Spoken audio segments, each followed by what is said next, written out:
I had added myself to the stage. Um, my God, my memory. I'm getting old. I hopefully you saw. I'll actually show you guys a clip or two. But I went on. Oh, we have a House Sparks raid. It's always a great start. Hello, sparklers. Welcome. And sorry that Hal Sparks is much more competent with the technical stuff than I am. He's funny and technically competent. I'm sort of funny, I hope, and technically, a doofus. But we got a lot of stuff to talk about today, and I'm excited to have you all here. Today is actually the first time that I am also RTMPing, if that's a word, to Substack. So, hey, Substackers who are here, we're hitting our Twitch folks. Thank you for being here. We're hitting our YouTube folks. It's a big party. It's crazy. Can see and hear you. Great picture quality from Barbara Penegot. Penegot? Is it French? Penegot. I don't know. Awesome. Thank you. I see a lot of familiar faces here. It makes me miss doing this. By the way, in a few weeks, I'll be doing the Tuesday one again because Matt will be out of town. So, and I've got my Thursday one tomorrow. That's just Substack at 2 p.m. Eastern. But let's, I can sum up today what we're going to discuss very easily. Trump freaking, Tesla crashing, Vance killing, and Dems celebrating. It's, it wasn't quite alliteration, but it was a little poetic. Donald Trump is losing his mind right now. I mean, he's, again, comparatively, right? Like if on the scale of 1 to stupid, you're already like at 98% stupid. If you get to 99% stupid comparatively, you're losing your mind more. Well, with a combination of things that have been going on recently, from good old drunken Mick defense secretary, you've got that's not making Donnie happy, and leaks from the White House that are messing with his policy, which are good for us because they helped avert. Ooh, I'm being texted. They helped avert. Hey, look, it looks like I sent Tony the wrong link. Right one coming. See, guys, what would you do without me if I were here and I actually were competent? Wouldn't you be embarrassed? I'm going to tell Tony and you guys a story of like what happened when I first got here earlier, and I was like freaking out because I didn't see anybody. It's related to what he's writing to me about. But where were we? Yes, Trump losing his mind. He's a little bit upset and about all the stuff going on around him. And it ended up averting probably more economic damage that his people leaked what he was planning. So, hey, we've got new Trump leakers now. Good for you. I still don't know how you work for that schmuck. And you may want to question your life's choices that got you there. But hey, at least you can help us out. I also have to let David Schuster, in case he can make it. No, I sent him the wrong link. Is the right one. Sent you the wrong one. Oops. There you go. You also get to hear what I have to say along the way. Should I talk about why Dems are why I'm celebrating as a Democrat right now? And I don't want to be a dick, but I am by nature. Hey, let's get Tony in here. He's here already because I finally sent him the right link. As somebody said, it wouldn't be this show, it wouldn't be Cliff's Edge or Cliff Schechter or whatever without some technical difficulties. I'm owning that. I think it's part of my charm. I mean, you could call it charm, I guess. That is a word you could use.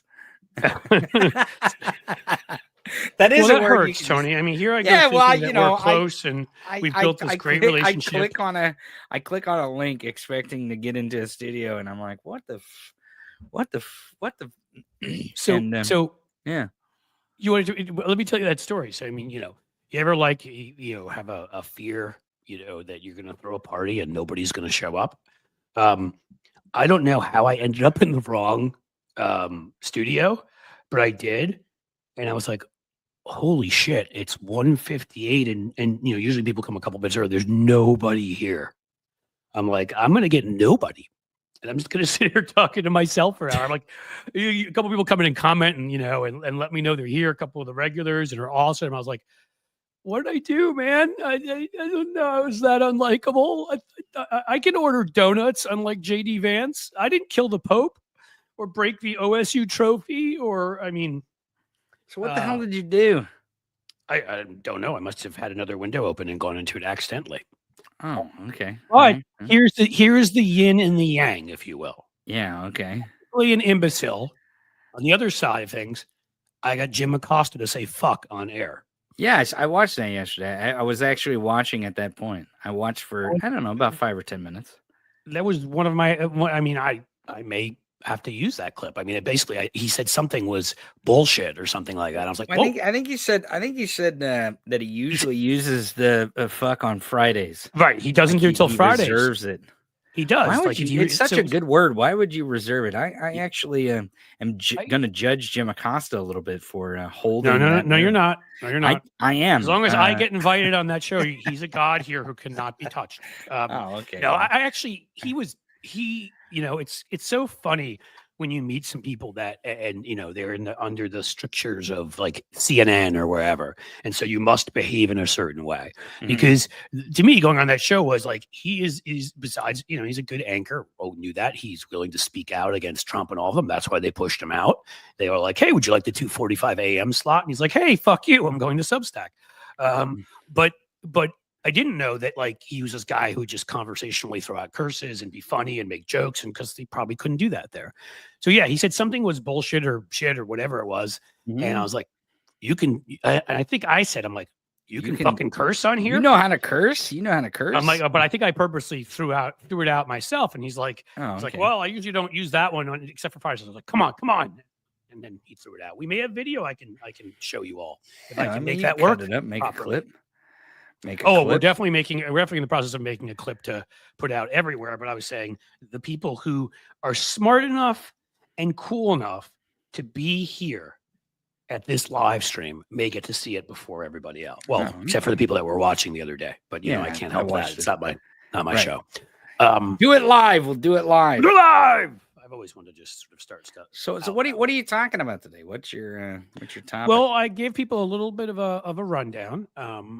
There's 4 topics, and I thought they could all be summed up pretty neatly, which is Trump freaking, which is good for us. It's always good when he's freaked out, but this was like some leakers in the White House really helped us out in getting him to back off what would have been even more of the dumbest fucking economic moves ever, and that would have sent the market reeling again. The market is actually going up today because he didn't make those moves because they were leaked. So it's Trump freaking, Tesla crashing. Have you seen the Tesla first quarter numbers? Yeah, it's like 71% down. They're outstanding. I think they need to lay off Elon. What do you think? I think they need to fire him. There needs to be layoffs happening. But he doesn't get it because there's some big investors and other folks started saying, leave, stop doing Doge. And he's trying to he just can't give up whatever he thinks the power is in that, or I guess stealing all of our data. Because he was like, no, don't worry. It's not going to be once a week. I'm only going to do it. It's only going to be 20% of my time. Remember, it's like, dude, okay. You have 2 or 3 companies. You've run them like shit because you're already doing too many things. You have 112 kids. Now, luckily, you ignore most of them. So I guess that doesn't take you a lot of time. But I think there's 1 or 2 of them that you bring to the White House to wipe any excess snot on the Resolute desk. So, those guys you pay attention to. Or that one, I don't know, the one that basically insulted Trump. So that, I like that kid for that reason. But he's already doing all that. And it's like 20%. And it's like, gee, I wonder how this guy who we all know stole his ideas and all the other stuff and has no idea about branding and about, appealing to the people that actually buy your product. Like, let's say liberals who buy his cars would say something like that and think he can get away with it. Nobody's going to care if you say you're just there for 20%. You're still aligned with firing people, with fucking our economy, and with hanging out with Donald Trump. Right. And that is going to destroy Tesla. In all fairness here, I think a lot of the country, when May and June finally hit, because May and June is going to be the worst economic situation that we've been in since April of 2020. April and May of 2020 were really bad. I don't know if anyone remembers why it was bad. COVID, right? Bad. Yeah. And you've noticed I don't care anymore. I'm going to curse and say stuff like that because I'm RTMPing to Substack now too. Oh, okay. So if YouTube decides if they decide that want to be a bunch of little you want to unchain me on your show? Is that what... Don't go fully unchained? Don't go full Tony Michaels. Because I don't. If they just demonetize this one thing, I'm okay. If they demonetize my whole channel, just the tip. Just Yeah, the I can't tip. exactly. I can't have them demonetize the whole channel. That's still a needed source of Yeah, revenue. sure. But Well, oh, I you go guess ahead. what where I'll go is, what was I saying? I You're forget. talking about COVID and Oh, we yes, could yes, get to yes, the yes. worst economic times, and you're right. It's really bad economic times now for weeks, if not months. But I think weeks is probably a better characterization of this. I've been saying that watch Walmart, watch their layoffs, and on Monday, That's for a the couple of smart reasons. yeah, Yeah. CEO of Walmart, the CEO of Home Depot, and the CEO of Target all went to, and I guess the CEO from Lowe's was invited as well, and they basically I don't told know about Lowe's or Target. Those first two are Target was there. Target major was there. Republicans. Walmart Just and for people's information. I mean, I'm sure people know Walmart, but also they may not know the CEO of Home Depot is just a huge. yeah, well, and these people Langone aren't is a really prick. like Republican conservatives in the sense that of their political ideology. They just want lower taxes and be able to, shit on their workers. Like that's what they Well, really want. That's what they but really that they is want to. somewhat They want to traditional Republican. maximize. They want to But maximize profits, and the yes, political party that absolutely supports them in maximizing profits, any which way they can, is the but Republican but Party. Tony, to say quickly, that actually is the most traditional part of the Republican Party. I mean, Like that's since the one. Those are 1980s, yeah, sure, no, late actually, 70s, early 80s. really, Yeah. with the exception of Teddy Roosevelt and a few people, Eisenhower You breaking mean in the at times. liberals that If you go back resided to in even the the 19 Republican Party? well, if you even go back to the 1920s, what did Calvin Coolidge did? He deregulated, Right. he cut taxes. What did McKinley do? He deregulated, he cut. I mean, like that the two things that have That's because it's they really were one thing conservatives. overall. The Republicans but have been for the business class traditionally, with a couple you know what's my interregnums of favorite thing to do? yeah. When you go to like someone who, like in their office and they're Republican and they have a photo of like a painting of Abraham Lincoln on the wall, and I Mhm. always like to say, I'm glad that you have one of our most liberal presidents hanging on your wall. Yeah. It infuriates, and like, what are you talking about? He's a Republican. I'm like, yeah, he's liberal. He's actually at the time he was described not as liberal but as radical. Is what Yes, he he was was. described as. I He mean, was somebody who described believes as in racial radical, equality and right? instituted the first income Yes. tax in the history of the United Mhm. States. Yeah, you Mhm. love that guy. Right. And he was so radical that he was willing to use federal power that his party really didn't truly believe in having a huge consolidated power in the federal government. And this is where He was this a is little more where Whig than Republican, I think, in that well, way. But right, go ahead. but in that space where we have this idea that there's certain things that are conservative, and certain things that are liberal. Like, I mean, there's definitions to words, and there's clear intention in policy. And the problem that we have right now is there's no liberal or conservative policy being placed. It's all fascist, or it's just plain dumb. I don't actually believe that this trade policy is actually rooted in fascism, other than it's rooted in some sort of harebrained thought that Peter Navarro wrote in a book somewhere because he read about Smoot Hawley and he was like, I'm "Oh, they going to just didn't disagree do with it you on good that in a enough." second, but Yeah, go go ahead. ahead. No, Yeah. no. You finish your thought, and I mean, not fully disagree with you, but there is one thing I would say. Go ahead. But when we approach May and June of this year, and these layoffs come because Walmart, Target, and Home Depot went into the Oval Office the other day, and I think this is basically what they told Donald Trump. You realize that our stores in 2 weeks are going to be completely empty because of you. And you realize in 2 weeks, because the stores are going to be completely empty, social media is going to be inundated Oh God, with yeah. pictures of our stores on social media. We won't even have enough Russian bots Right. to fool people. And they are going to blame it, every single bit of it, on you. And the reason why is because we are going to say it's your fault. This is your fault. Yeah, we I are bet going they to did. say to our customers, to the world, on social media, to the public, the reason why our shelves are empty in America, because Walmart shelves other places are not going to be empty as they are here. They're not. Walmart is an international company. And I'm telling you, this is going, they went to the White House and they basically dressed down the president of the United States. And the monopoly state as much that's a as, I rail disgusting against the picture. monopoly state. Dressing him down. Yeah. Sorry. The monopoly state has spoken here because Donald Trump stepped over a line. They were okay with fascism, right? They were okay with that. Yeah. They were okay with fascism. Fascism for us, they were okay with, not for them. Right. They did not want this to affect their bottom line. And the fact that fascism isn't the thing that's affecting their bottom line is just plain unadulterated stupidity, because that's what this is. This trade policy is just dumb. It's just dumb. There's no other way to describe it, because any outcome that they say they want, this would never be the means that meets those ends. It never would be. Because this is not going to accomplish, this is going to do the opposite, and is clearly doing the opposite. And I think the thing that I struggle with the most here of what's going to happen in the coming weeks is that the American people are going to just fly headfirst into this brick wall and not even realize it.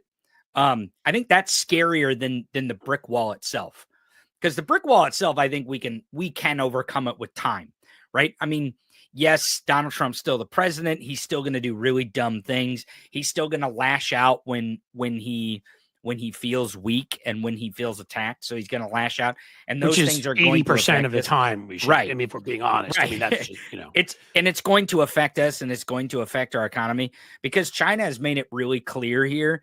And this is the thing that really just gets me, my gears grinding, is that almost no one in this country is listening to what China is saying about this. And China's basically saying, until Trump and this dumb policy is gone, we are going to make sure that we make America suffer. That's basically what they're saying. And particularly in red and purple America, and the places they know Trump needs for support, they're making everybody suffer. But they picked some things especially to jack up some of their tariffs on, because they're smart that way. But well, and economically, go ahead. Mm-hmm. So, all right, I like it. Chipmunk milk. Hello, cliffhangers. We'll take them. Cliffhangers. Come here and hang around, baby. Here's how the way it's fascist is this. Mm-hmm. Fascism is more than policy. Fascism is like an aesthetic. It's it is a feeling. And what fascism is that rooted in toxic masculinity, or that's been the phrase lately, but I would more say that's sort of like small penis syndrome of the past, and rooted in arbitrary whims of a crazy madman. And you can go from Mussolini to Idi Amin to a whole bunch who, you couldn't tell from 1 minute to the next what they were going to do, because they were and that's where this fits all of that, because the tariff part, it isn't about him sitting there and doing something that is just heavy-handed, but will help his own people. Now, that may be a side effect, because they all insider trade, because Marge knows how to find those breaks, when the stocks go low, which is to just look in front of her what's going on. Even she's smart enough to, I guess she can read, but they probably have nice charts for her so she can see. And so I'm not saying they don't, the billionaire class doesn't. They draw in crown. They draw in crown. They do, exactly. Yeah. But it's the dominance. Right. That's what fascism is. It's the whoever the inside group is, inside race, inside gender. Well, this is whatever. The dumbest fascism. Then this is the dumbest. So the tariff is about Trump's deep.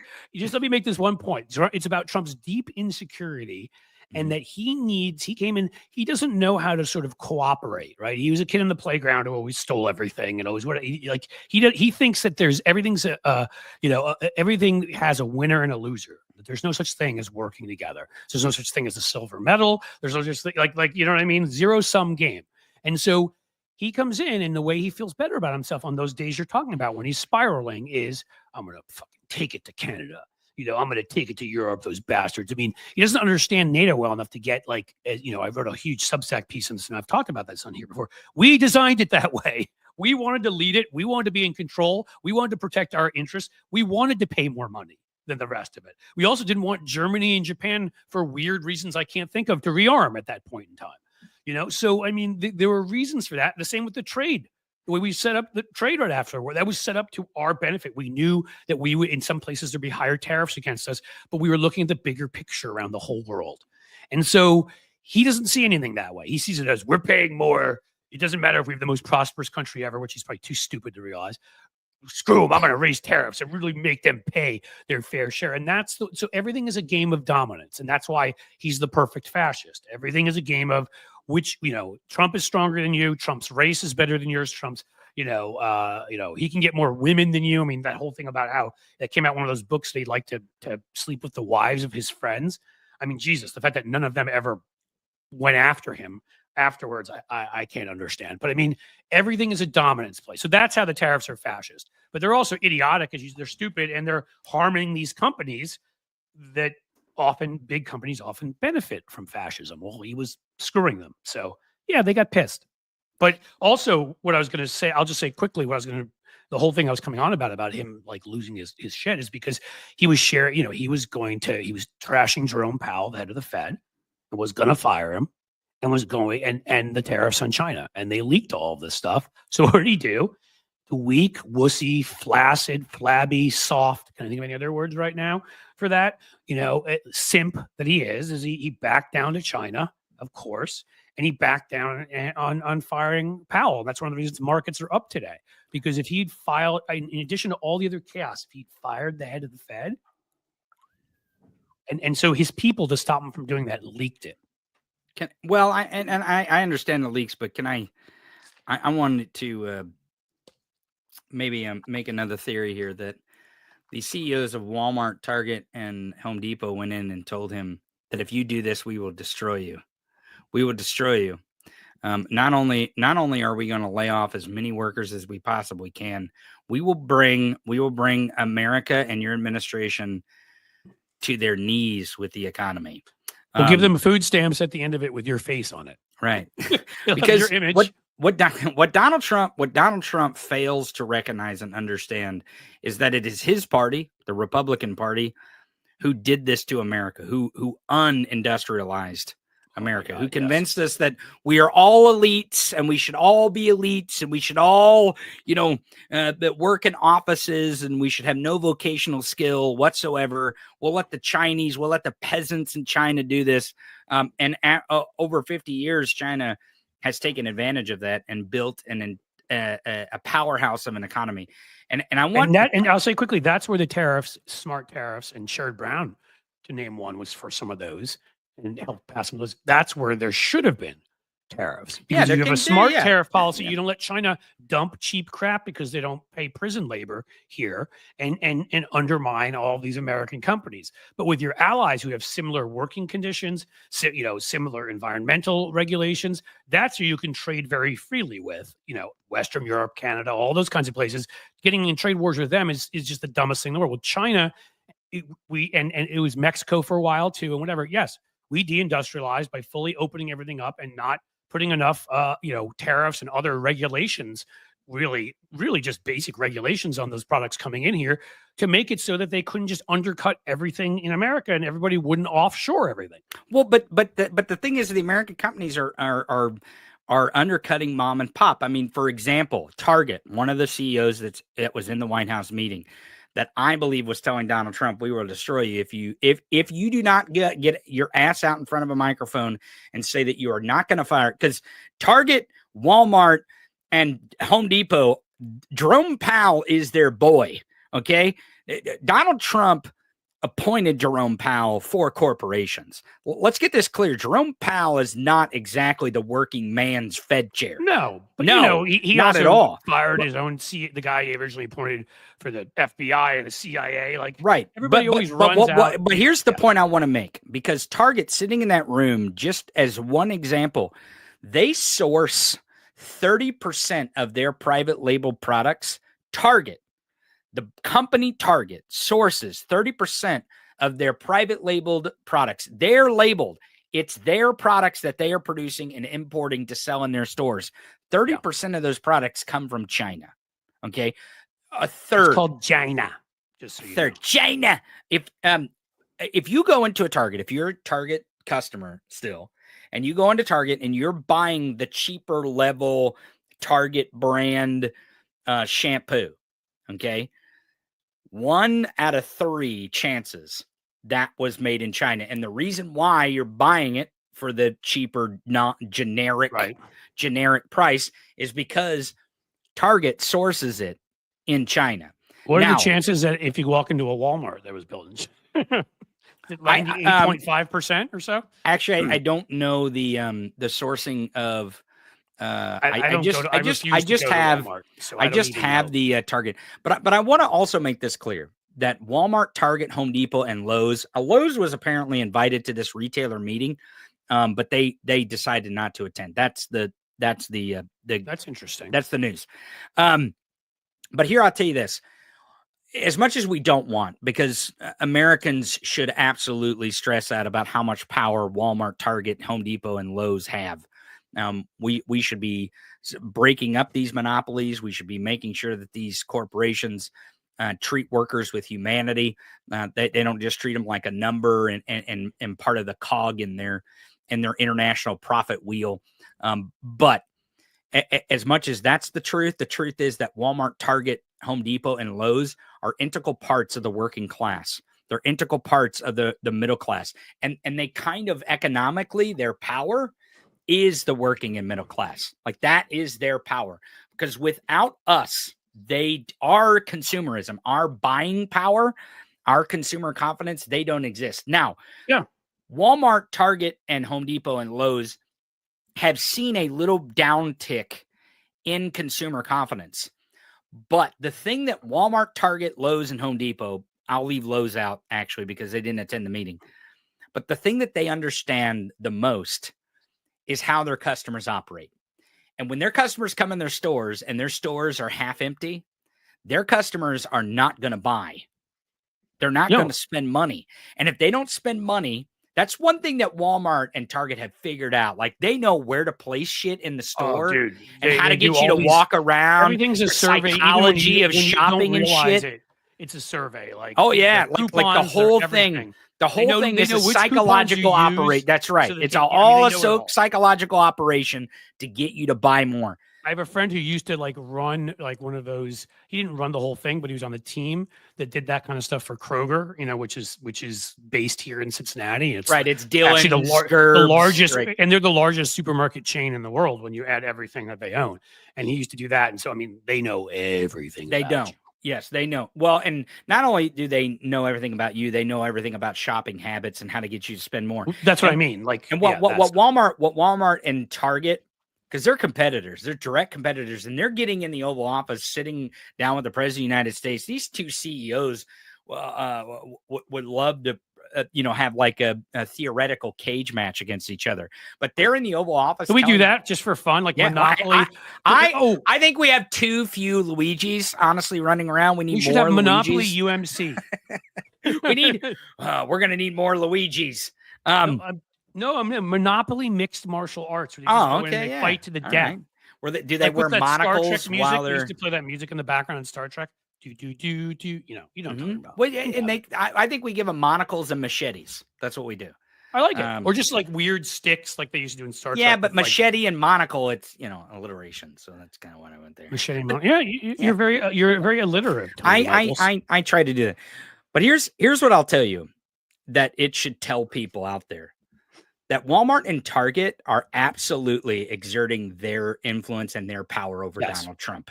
They are absolutely doing that. And the reason why they're doing that is because the economy is going to be bad for them. Folks, if the economy is going to be very bad for Walmart, Target, and Home Depot, it is going to be devastating to the working class. I don't know how else to present this. And I think that Walmart and Target going and warning Donald Trump that if he doesn't say he's not going to fire Jerome Powell and back away from China, that they're going to bury him. Because I think that's what it was. They went into the Oval Office. I believe still that, with what I said here, I think it was a combination of all of those things. Because he can get away with something more. Now, again, these are allies in the business class, right? So he may have floated it by them ahead of time. Or maybe they just obviously heard him talking Jerome Powell down and they got nervous and they're like, you better meet with us. But the point is that by leaking it, the people in corporate, America, like the rest of us who didn't know, all knew what he was planning to do. And I think a lot of them freaked out and got in his face like, don't you dare, and so he got pissed off because, again, he hates everything is a game of domination or submission. and he had to submit to these guys, these CEOs, and he hates that. Well, I'll tell you that submission, he's about to submit to farmers because they're in the same position as Walmart, Target, and Home Depot, in that their businesses are in threat because of the trade war with China, specifically with China. And he is about to come to a headwind. He tweeted about it or put it on True Social. I don't know, it was last week or something, talking about the farmers and they should hang in there and they're great farmers and they're patriots because they hang in there. And he gave them a huge payment 2018. He's basically saying, I'll give you another hush money payment if it gets too bad. But that's the next group. That's the next demographic that he's going to come up against in the next few weeks. And then he's going to have to deal with the working class. Donald Trump, I said it on my show, I'm kind of ashamed that our country, especially MAGA, hasn't left this cult-like sense of this presidency. Well, a lot of them because have. of the due process problem that we have. Well, again, like the things that we talked about the other day, I can't even remember, on various shows and whatever. I mean, and I put a video out about what happened to Chuck Grassley. That those folks in there, again, I can't vouch for, every one of them was MAGA, but most of them were dudes with a couple women mixed in. Most of them, they were all white, every single person there. I looked up the county. It's one of those like medium-sized cities. I'm trying to think of, is it Fort Madison or whatever in Iowa? Those are the places where we, much worse Kamala than Biden. It's those are the places that killed us this time, where we got crushed in small metropolitan areas, like cities with 20,000 and 10,000. And so it was exactly. Oh, I think I see a David Schuster. We can invite him in. We do see a David Schuster. I don't mean to interrupt your thought. You're talking about turnout. Do you think I have thoughts? What are you talking about? That's dangerous, by the way. It is dangerous. Hey, I will introduce you. My thought. I don't. What the hell was I saying? I don't even know. How great David Schuster is. I think I was. Yeah, that's what you're saying. You're like how great he is. He's a great anchor. David Schuster. Schuster Great videos on this channel. He does. He's awesome, and but he's horrible at camera positioning, but otherwise, better. that's great. That's great. You're with camera positioning like I am with technical things in general, which is sound and video. So I think your problem is much less bad than mine, David, because you'll be on air just in a bad position, whereas people will be like, we can't hear you or see you, Cliff. Where are you? Are you in El Salvador? It's pretty much the question. Yeah. I shouldn't even make that. Speaking of, did you see the Congresswoman last night on Laura Ingraham? Did not talk. She was pretty spicy, wasn't she? Yeah, Congressman, is it Aronzi, I think, from Arizona. She dished it right back at Laura Ingraham. You could tell, like, Laura Ingraham, Democrat or Republican? She's a Democrat, and she went to El Salvador, and so Laura Ingraham was saying, well, what is it, the due process that you want from Abrego Garcia that he hasn't already had? And I think Ingraham thought that this would be a pushover, and she dished it right back at her. And you could see Laura Ingraham start to get frustrated, and then Laura Ingraham tried to change the subject. And she tried to do whataboutism, like trying to have some kind of conduit between some murder case in Maryland and Garcia's case, as if they're related because there's people with brown skin in both stories. So like, no, these are the same story because Garcia has brown skin. This story over here has someone with brown skin in it. So that is how they separate everything up at Fox. Right. So like, well, I mean, that's how these people think sometimes. So no, I think you're right. And she squashed that whataboutism. She was like, wait. That's totally off subject. That's not the story we're talking about at all. Why are we talking about this case over here? I thought you had me on to talk about Garcia. Yep. So. Well, and as you guys know, because you guys have both been through like the media training stuff, there was a moment where Laura Ingraham said, "Okay, take a breath," like dismissing her and saying, "Take a breath," and it was like so obnoxious and witchy. I don't want to use the B word, but witchy. And to me, that was the moment. We'll imagine what you were going to say there and just take witchy. Rhymes with witch. And Laura Ingraham lost right there because she came across as so detestable and so disagreeable and obnoxious. And so, to me, it was like a clear victory for the Democrat over Laura Ingraham. And also, Laura Ingraham was not, I can only imagine the screaming match that she had with the producers after the show. Why did you prepare me for this? Why didn't I know she was going to be good? Because normally they book dopes on the who are Well, Democrats. I was always trained for that stuff. When somebody says a line like that, you take a second and say, so do you think you won the debate because you said that? Do you think more people like you? Or do you think you just kind of came off of as stupid and obnoxious? Like you stop in the middle too to kind of, respond to them in their way they respond to you. But tying it into this, because I did recall what I was talking about before, and it is tied to this, was the Grassley town hall. I was just making the point that again, because Tony was concerned and saying, well, that the MAGA cult hasn't ditched him. And yes, not enough of them have. But I can say that there obviously are plenty that are. And that whole town hall, if I were to draw up something that looked like MAGA, was located in MAGAville. I mean, again, white people, all mostly older, mostly, this was in, I think, Fort Madison, as I said before, I think is the name of the city of 10,000 people. That's all white, pretty much. I mean, those are the places that Kamala actually lost by a lot more, did much worse than Joe Biden did. That hurt her a lot. And so this was the type of place where you shouldn't be hearing stuff like, do your job, and I'm pissed, and we might as well just take down the Statue of Liberty, somebody said. I mean, like the response is... Shameless plug here, but if anybody actually wants to see this video, Cliff now has this video, a video on this, on his YouTube page, which is the Cliff's Edge YouTube. Oh my God, and it's already gotten a lot of views and seems to be sort of going viral already. And I think to the point, though, Cliff, and Tony will appreciate this as well, I feel like there's a lot of MAGA folks out there who will put up with all kinds of different stuff, but they still want some guardrails on Trump, including the U.S. Supreme Court. And the idea that Donald Trump is defying the Supreme Court and not doing anything that they want, to me, I think that just causes people to freak out. So, David, I think that's a good point. And I think we're going to, over the coming months, especially as the economy is careening towards a ditch here, it seems, that we're going to find out that there are two different types of Trump voters. There are MAGA, which, David, you've been at some of these rallies, talked to some of these people. I know you've held microphones in front of their face before, and some of them say the wildest and craziest stuff into a microphone. And I would put those in maybe the cult category. But there's a lot of people out there that just voted for Trump because they believed his lies over what they viewed as Kamala's lies, right? They thought, oh, they're both lying, but I'm going to believe him because he keeps talking about grocery prices and I'll believe him. And I think all those promises that he made and all the promises that he's made about the economy that he has now created, because it's his economy now, like he's taken full ownership of it. This is his deal. And when this stuff collapses, we're going to see a difference between MAGA and former Trump voters. I think we are going to see a widening gap between these people. If you watch, have you seen the Byron Donalds town hall?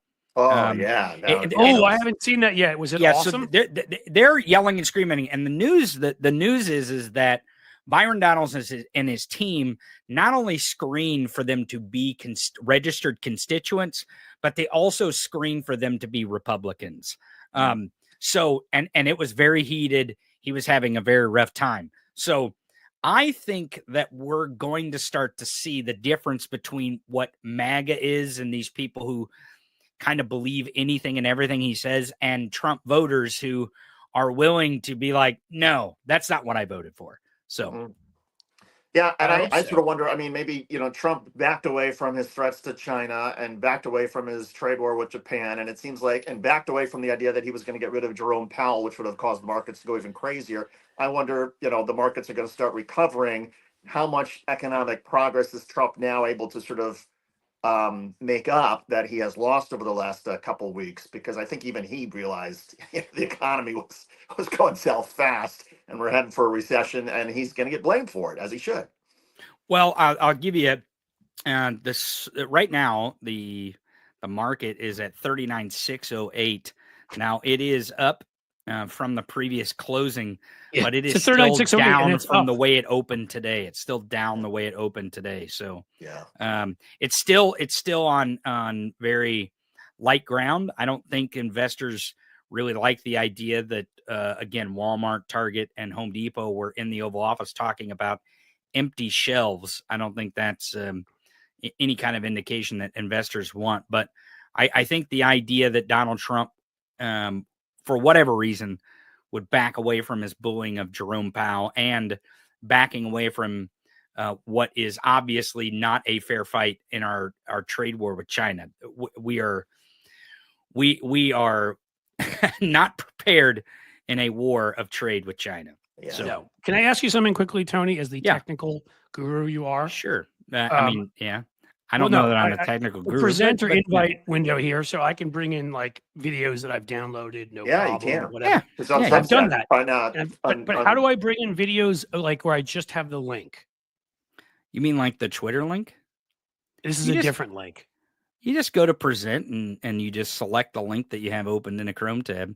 You got to make sure it's in the Chrome tab and you have the audio turned on. But Yeah, and you got to Okay. do that before the show because otherwise on StreamYard you'll knock yourself out.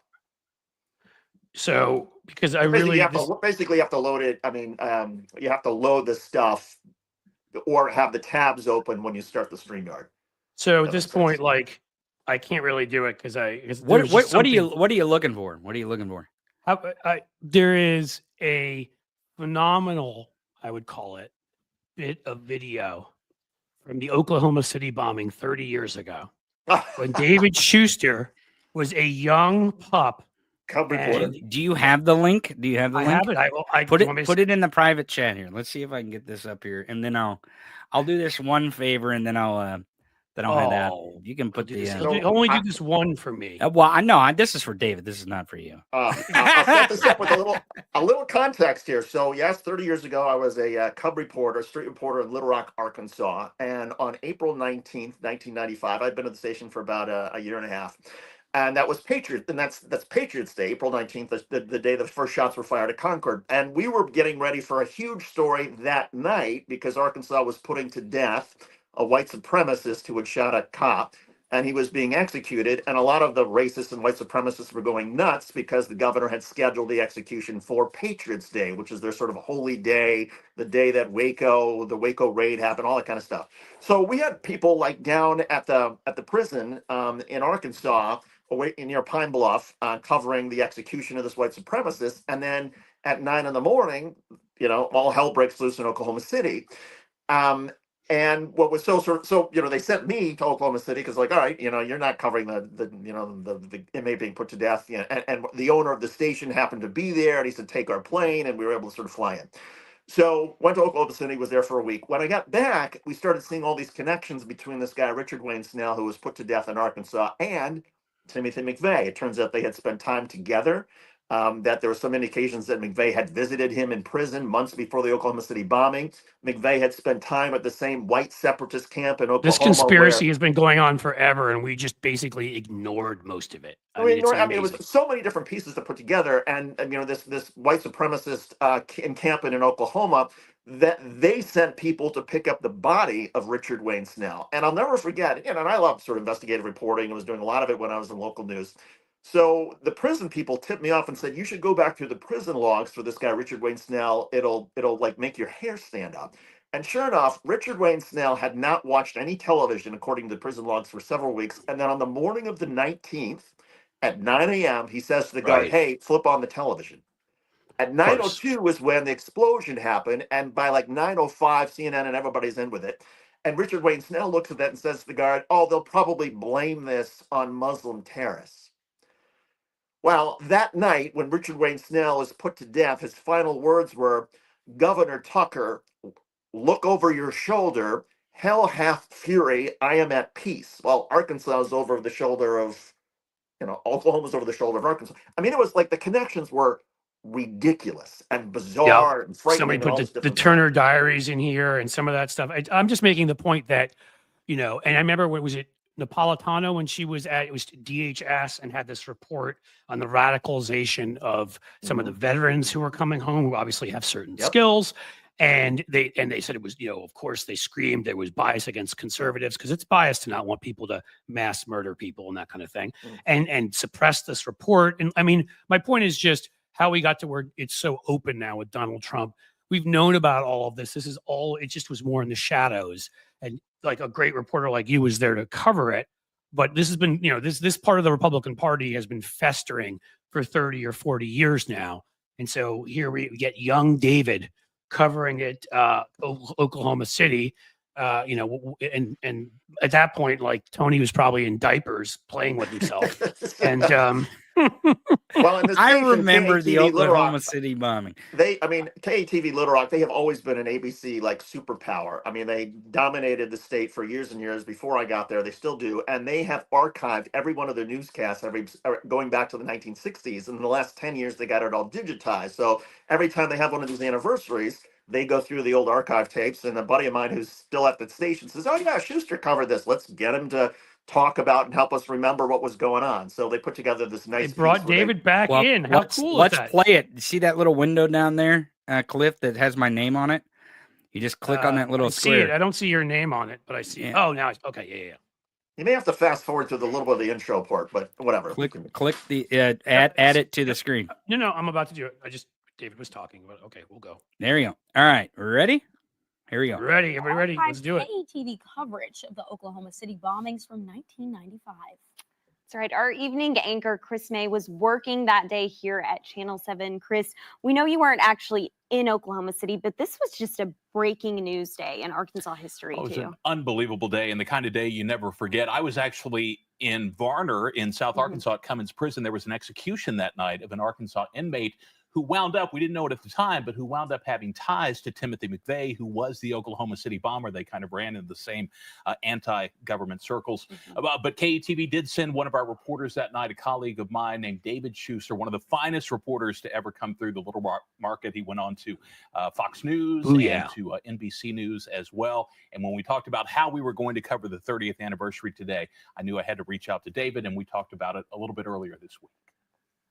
I'm David Schuster in downtown Oklahoma City. The frantic search for survivors here at the Alfred Murrah Federal Building continues. Start at the beginning. Take us back to April 19th, 1995. I'm sure you were just starting your day at Channel 7, and just after 9 a.m., I'm guessing all hell broke loose. All of a sudden, somebody says, "Oh, look at CNN." We turn it on, and there was, it looked like maybe some sort of gas explosion. Certainly, half of a building was missing. And we flew to Oklahoma City.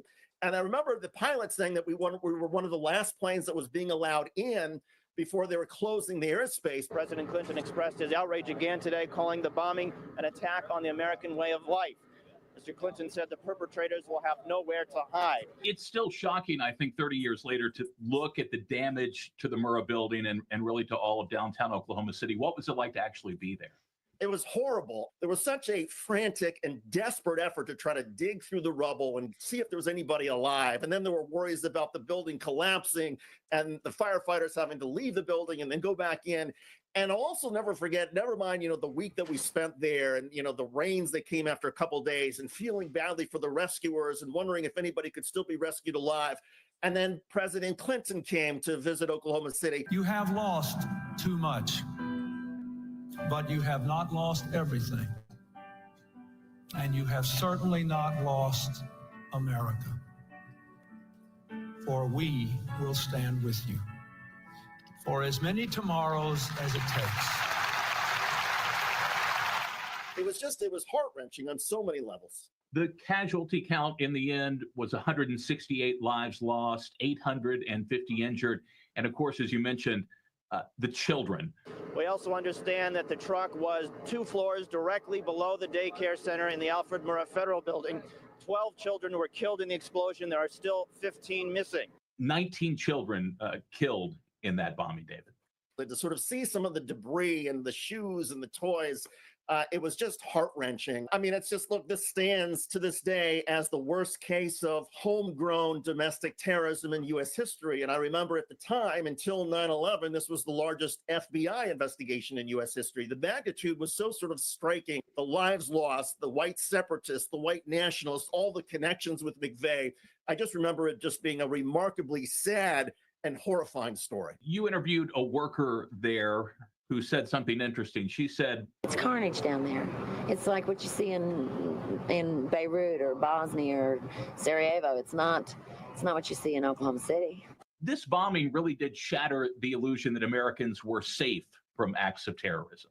I think it was shocking both in terms of that the incident actually happened, and then also to that woman's point, I mean, when a building collapses or a building is exploded with all those tons of fertilizer, I mean, it causes horrific damage. And these are just citizens who are just starting their day, who are just sitting down at their office jobs, and suddenly the building collapses around them and they're literally sort of blown to bits. I mean, people in Oklahoma, of all, like Arkansas, you get along, you all want to raise your kids, just want to grow up happy, regardless of your political views. But to see that people would actually have to die because of political ideology was so striking and so shocking. And I think it was perhaps the beginning of a very different era in the United States where political violence started to sort of take off. And frankly, I'm surprised that there hasn't been another Murrah Federal Building attack like that on the scale. There have been, smaller attacks on abortion clinics, on IRS offices, but I'm frankly surprised that we haven't had another Oklahoma City bombing in the years since then.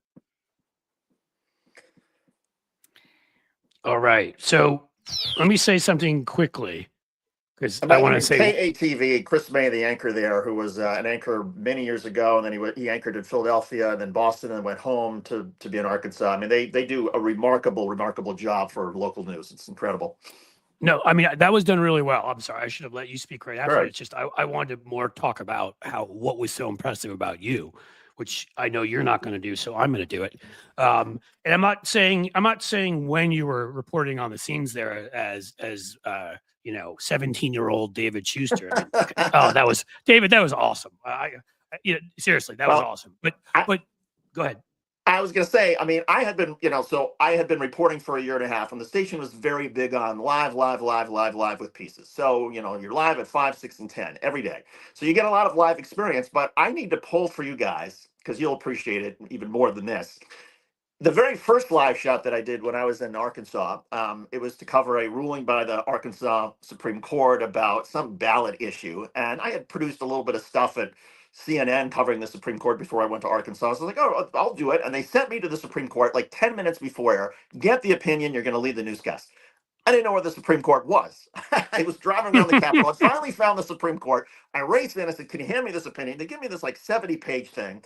I'm trying to flip through it and read it. I go back outside. I put the earpiece in, and I can hear the open to the local 5 o'clock. And I'm like, fuck. And so they, literally, they come to me 20 seconds later, and I was like so garbled. And my friends at the station said they were worried they were going to have to send an ambulance because I was holding the microphone so tight that I was white knuckling it. They thought I was going to collapse.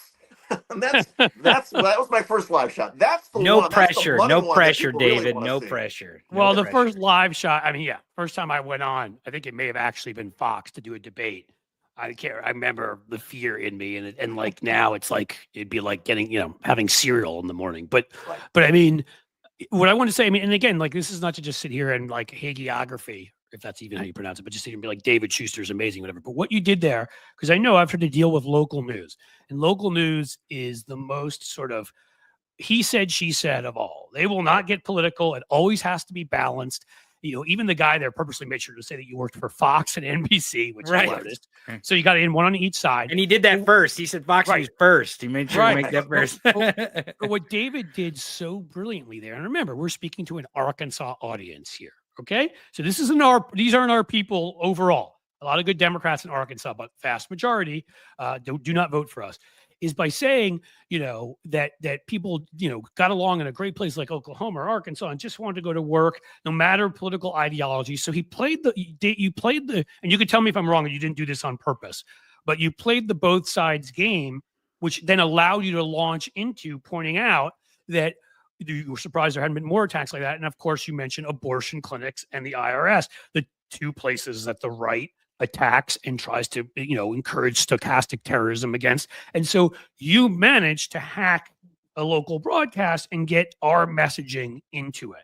Can I break this down? Brilliant. Can I break this down in one word that David Schuster used? He said y'all. He said y'all when and that's what you're referring to, Cliff. He said y'all. David, I got one question about this, and only one question. I wanted to point out the y'all thing, but I got one question.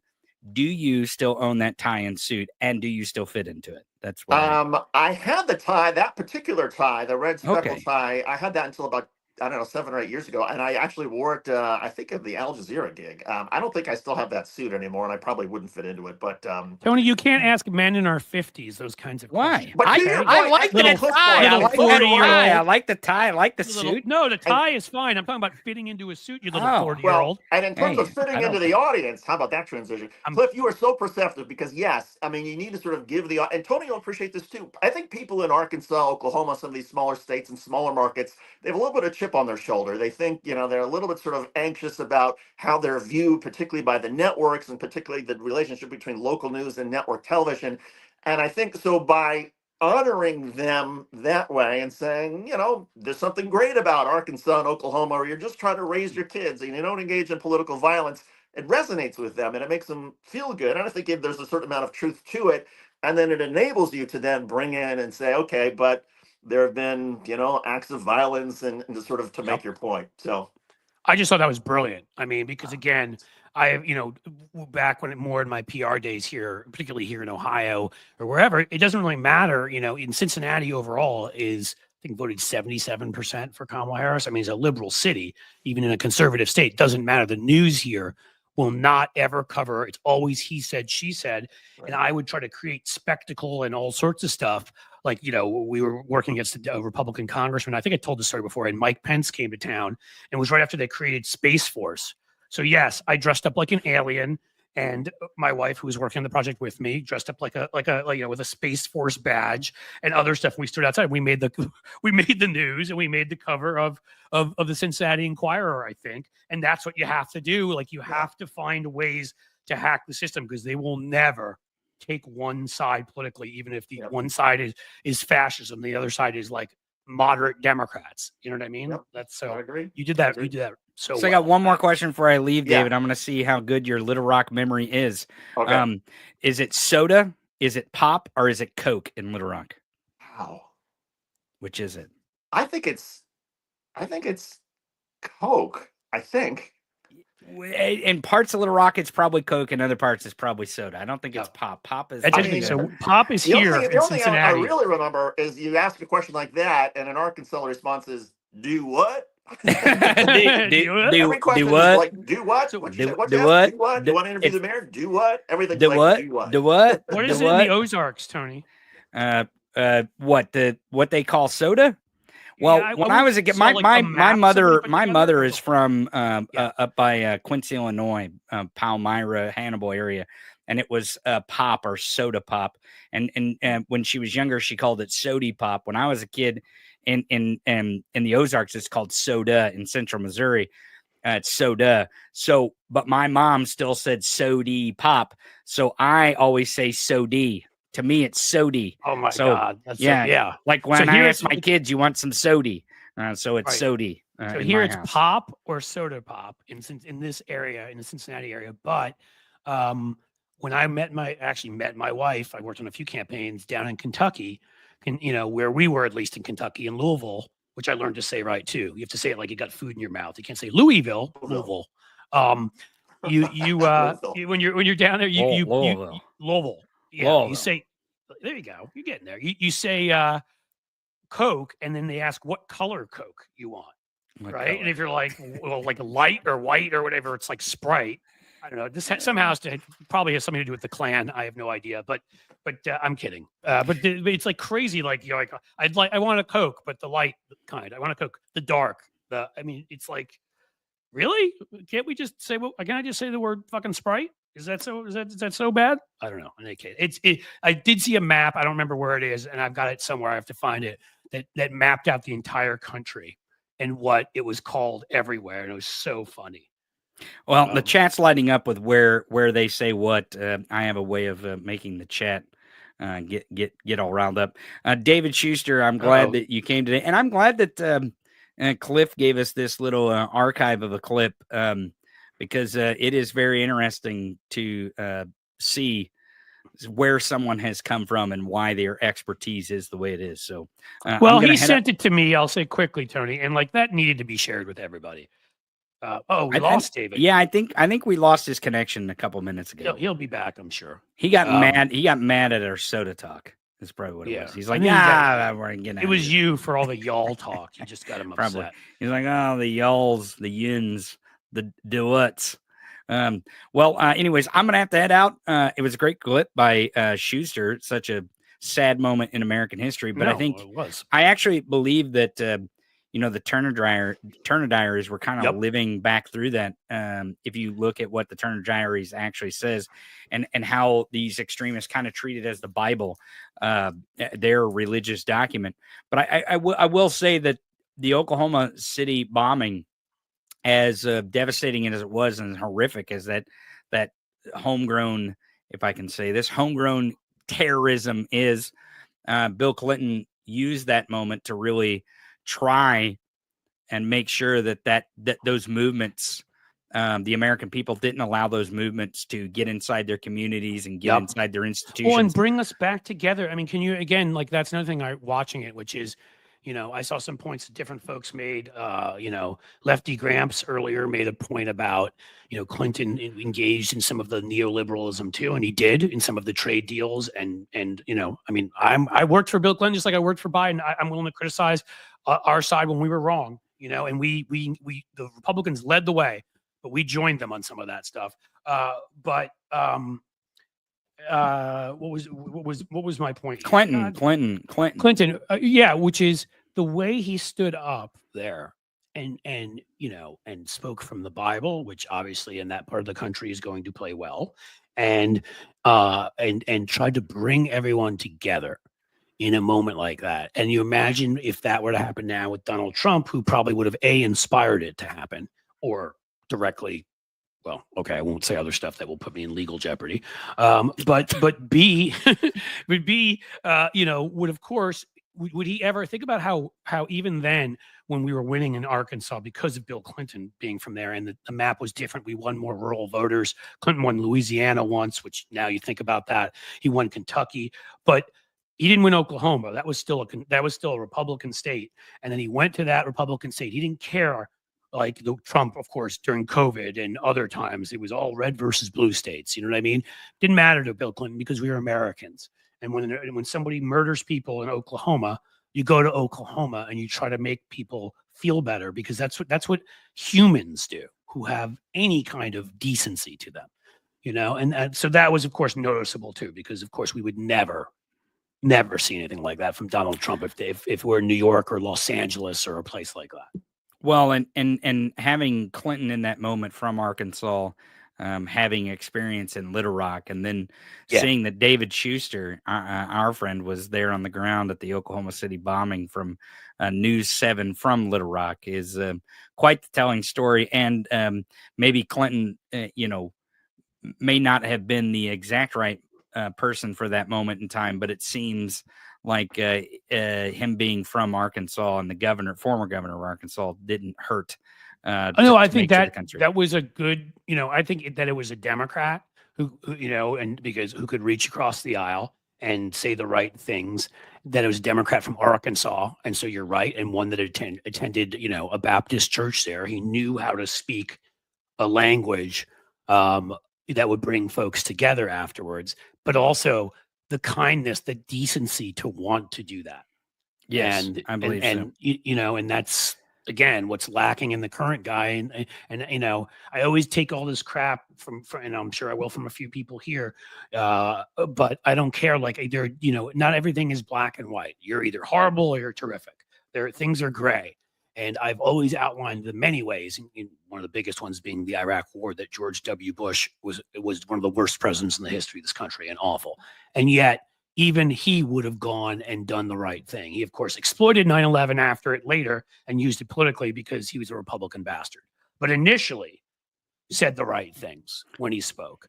And Donald Trump would not even be able to bring himself to do that.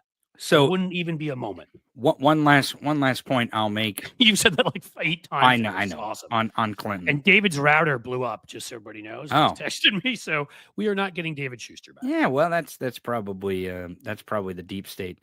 But one more thing I'll say on Clinton, since we're not Vance. I was really trying to hold on to make sure you get David back, but I got to go.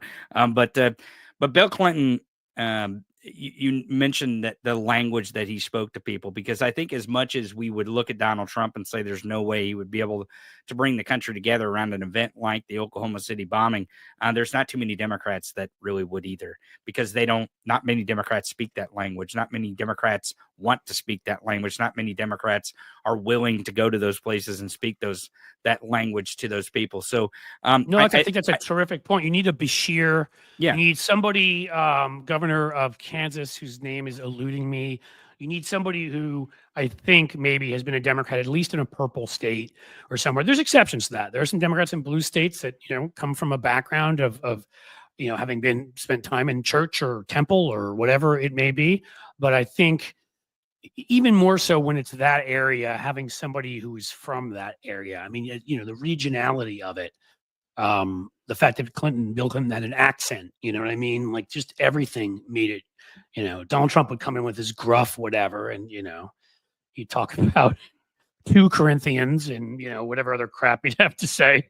The Bible is a great book. I used to draw in it with crowns. Now I'm selling it for $17.95. It's on sale. Sale. I autographed it. Trump Bible. Trump Bible. All right. Well, I'm going to go. I'm sorry that you're not going to have David Schuster after I go. I think I can handle it alone.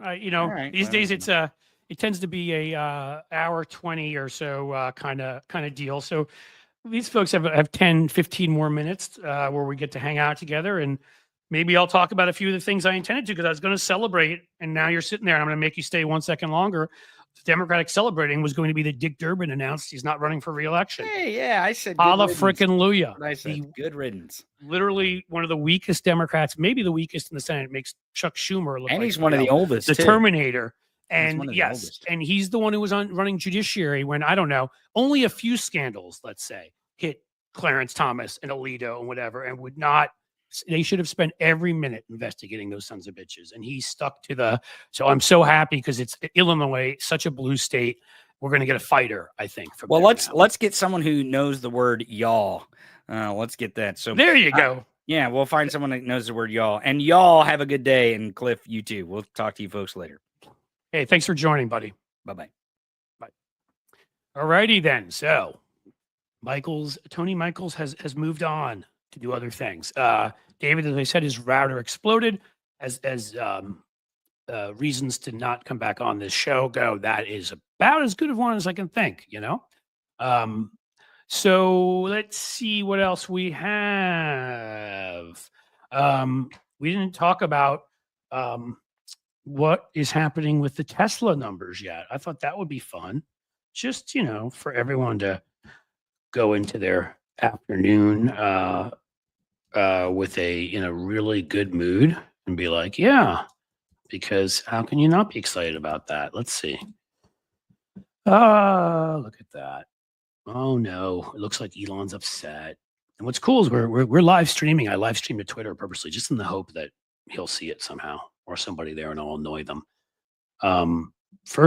Tesla's first quarter earnings are out, and they're real bad, folks. That's the actual article here. Called a fork in the road for Tesla CEO Elon Musk. I'll even read it in a dramatic voice. Tesla released its first quarter financial results Tuesday after the markets closed. And they're a doozy. The car company's total revenue for the quarter fell 9.4% from last year, missing Wall Street expectations by around $1.8 billion. Profits fell dramatically as well, with Tesla reporting 71%. I cannot do that without laughing. Less net income. Whoa. $409 million compared to a year ago when it earned $1.39 billion. The one bright spot on Tesla's balance sheet was regulatory credits. In other words, of course, he found ways to get money from the government, because that's the only way he's ever done anything that's been remotely successful. We're tallied up $595 million in sales. Here's the key part. Were it not for those government credits, notes the electric vehicle blog Electrek is what it's called, Tesla would have lost money this past quarter. I want everyone to sit with that for a second. If not for the government giving money to the Doge guy who thinks he should fire people on Friday afternoons with emails that say don't come in on Monday, who let the people watching Ebola go, who let the people watching the nukes go, who fired all these FAA workers and suddenly there were more plane crashes, who fired people, all sorts of people in the IRS, so all these billionaires are going to cheat on their taxes and no one's going to be looking at all, and then just fired all sorts of people in all sorts of jobs in places where he had no idea what they did, what their function was, how useful they were, just dropped them, tossed them. That guy, who obviously thinks that it's corrupt because it's the government, but $595 million that he took from the government is the only reason his piece of shit company, where he's managed to alienate every single person almost who would have any interest in buying his crappy, falling apart, with wire issues and fucking panels falling off cyber trucks and everything else, his crappy cars. That felt so good. I can't even tell you. I can read more in a dramatic voice if you really want me to. In a letter to investors, Tesla said without a hint of irony that global market turbulence and its political unpopularity were at least partially to blame. Gee, could they have just written Elon fucking Musk in there and not wasted all that time on all those words? Your CEO, the one that your board members, who I think your CEO almost handpicked, who are too effing cowardly. Why did I say effing? I'm cursing constantly now. But in any case, who are too cowardly to fire, as he should be, as anyone would be. There's going to be a shareholder lawsuit against this person, as there should be, besides all the other lawsuits, because he's not doing the job there. He's purposely alienating customers. He's not paying attention to the company at all. And it's almost like he's trying to destroy shareholder value on purpose. And of course, his big thing is only be a Doge 20% of the time. Okay, yeah. So you'll only be working for Donald Trump and the right that hates electric vehicles and tries to get rid of subsidies for them and all that kind of stuff. And you'll be cutting people's jobs and screwing people over. You'll only be doing that with 20% of your time. We all feel much better. You solved the whole problem now, Elon. I think he's so screwed the name Tesla at this point that, remember Enron? Remember which one was it? Philip Morris, whoever, that became Altria? There is a point where in branding, you go beyond the point of no return and you just have to change the name of your company. And I honestly think at this point, they could do all the greatest charitable acts. They could fire Elon Musk today and do all the greatest charitable acts and whatever. But brands are about feeling how whether you have warm feelings towards something, positive feelings, and the net negative feelings toward just that brand that he's created. I don't think it can recover. I think the company can recover if they get rid of him and all of his little lackeys, get away from politics, or at least be on the side of politics that the people who buy their cars are on, like, maybe not even talking about anything else, but environmental sustainability, climate change, and, in the way that a smart person would who's selling those products. But also they have to change the name from Tesla because it's just, no one is going to buy something called Tesla at this point. Doesn't matter. Like, he's made that so toxic. It's the way Trump, like all these places, once Trump ran for president the first time and said all the racist garbage, whatever, those people fought to have the Trump name taken off their buildings because people were moving out. Nobody and people weren't going to his hotels. They took those stupid names off. I mean, some of his hotels are still okay because aren't as many of them, and his dumbass billionaire friends and some of them can go and still spend money there. But when it comes to like all these places where people were living, and these are people that are multimillionaires, by the way, right? They're not like poor people, but they didn't want to be associated with it. So he said to take his, that's what you do to a brand when you behave in the manner in which Elon Musk has. So yeah, that was the Tesla crashing part of the day. JD Vance killing. Well, again, last person 7 hours he saw the Pope before the Pope passed away.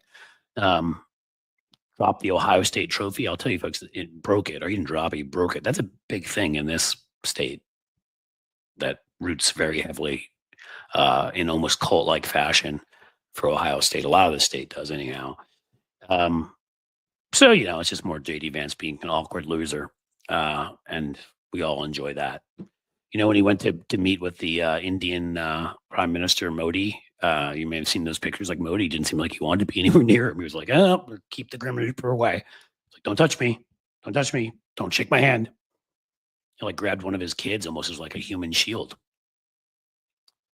So yeah, that's the Vance. There wasn't as much to say there, and we've really talked about everything else. It was a long conversation on Trump freaking before. Anybody else here have anything else that is fascinating, interesting, awesome, fantastically cool?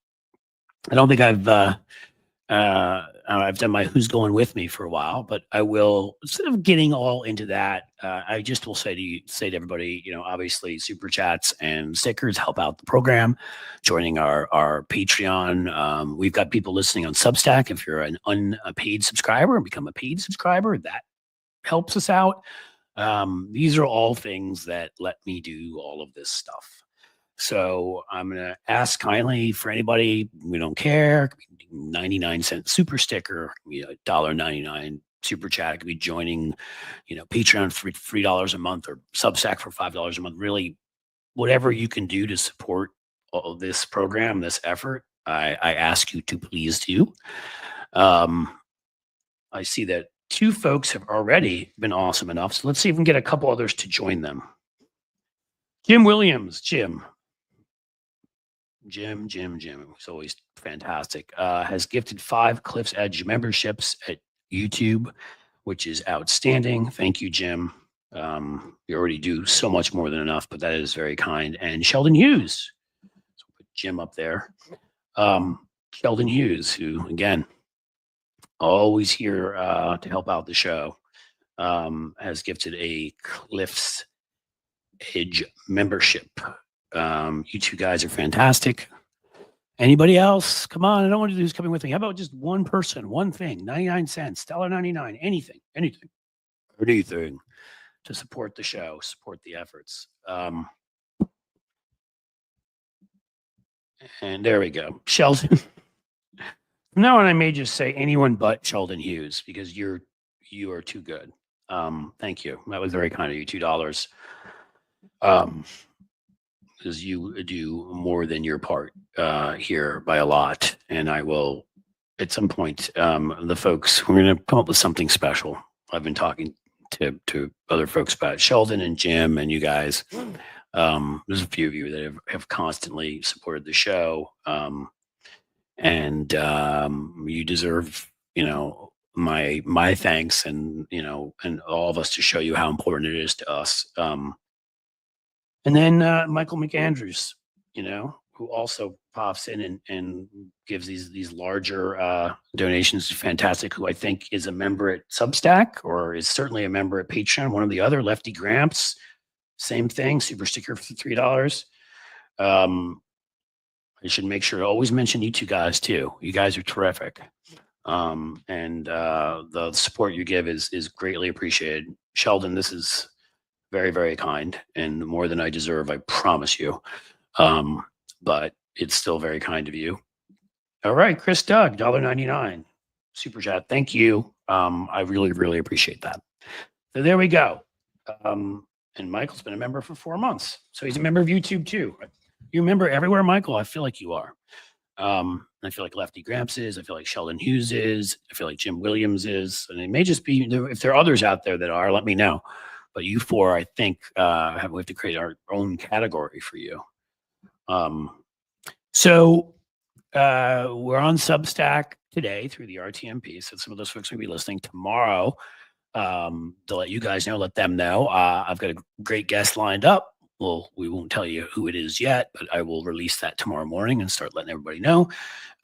It will be on just on Substack tomorrow because that was the show they gave me and they support it. So that's the one that that they get to themselves. And I will be on the phones as usual. We'll be on at 2 p.m. So same bat time, just different bat channel. Amped Up with Cliff Schuster is the name of it. And you can find it through at Cliff's Edge over at Substack. And you can also find it if you look for Blue Amp over there. And David Schuster will be joining also, and we should have some fun. So I think we're gonna have a great time, and like we always do in these things, right? We come in with basic topics we want to touch on, but I view all of this as an experience, right? Like we're if stuff comes up, like I thought of that David Schuster Oklahoma City video, and you guys just really needed to see that. It was outstanding. And so topics are loosely planned, but whatever comes up along the way is we're going to make sure to chat about it. Thank you. What did I see? I saw somebody who said something very kind. There we go. Thank you. Gene 8047 just followed. Thanks, Cliff, fellow Ohioan. I appreciate it. Appreciate it. I don't know if you're saying here, Substack, YouTube, wherever you are following, though. I mean, preferably all of them. But wherever you're following, thank you very much. I really appreciate that. Anybody else have anything else for me to say before we put this one to bed? As I told you, I think it's 2 weeks from, in 2 weeks, I'll be doing the Tuesday one too. So I was a guest on Matt's yesterday for a bit. We'll see about next week, but in 2 weeks, I will be co-hosting it. So I'll do both Tuesday and Wednesday, in addition to Thursday at Substack. But if no one else has anything else to say here, I think we may be at that point, my friends. I hope you enjoyed the broadcast today. I hope you had some fun. Hope you learned some things. Hope you enjoyed seeing David Schuster as a young pup. And hope you also enjoyed the Trump, Elon, and JD Vance Schadenfreude, and the fact that hopefully we will get a strong Democrat from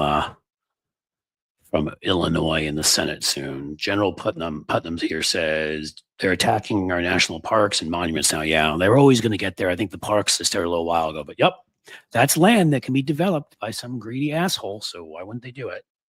I guess I'll have to check out Substack, Michael McAndrews. Okay, so you haven't yet. I will send you an email if you haven't, Michael, or reach out to you. I know I saw you on Patreon or somewhere, but I'd love for you to check it out. That would be great. Substack. What do we do? Hold on. Sorry, I missed something. Substack is cool. See, Lefty Gramps gets it. He's there. And Sheldon Hughes, great show. Cliff, I think, I am at Blue Sky too, Michael McAndrews. I just, at this point, I put so much time into all of this that anything that for the most part, I'm going to create that is going to be unique. Let's just say something I'm going to create that I'm going to put up first at Substack or YouTube or Patreon, because those are the places where I can make a living. Blue Sky doesn't really do that, but I'm there. I'm up there. I tell you to follow me there. I think I'm somewhere around. I think I need a few more followers to get to 50,000 there. So not quite there yet, but yeah, I pop on over there, and I certainly put up my videos and my Substacks and other stuff there. Jean said that she saw me on Hal Sparks' show. I still do that. We just moved that down because the Substack stuff takes time too, and whatever, to every other week. So I was on Jean last week, but not this week, and should be on with Hal next week. And Hal was nice enough to do a raid and send his folks over here. So, but I think that is it. What do we have up here? Mayday 50. Oh, is that sorry about that. Lefty Grams. Is this for May 5th? Are we doing another protest? Because that would be outstanding. These protests have been great. I've been putting up a lot of video at the YouTube channel. Go check out the YouTube channel at Cliffs_Edge and go subscribe. I think we just passed 117,000 subscribers, so we're moving in the right direction. But that is it, guys. I think I have to call it a day now. Thanks for being here. And have a great afternoon. Hopefully I'll see you all at Substack tomorrow, again, 2 p.m. Eastern, amped up with Cliff Schuster. And as we say during these moments when I'm about to shuffle off to the rest of my day, thank you for being here. And as the sun sets slowly in the west, I bid you a fond farewell.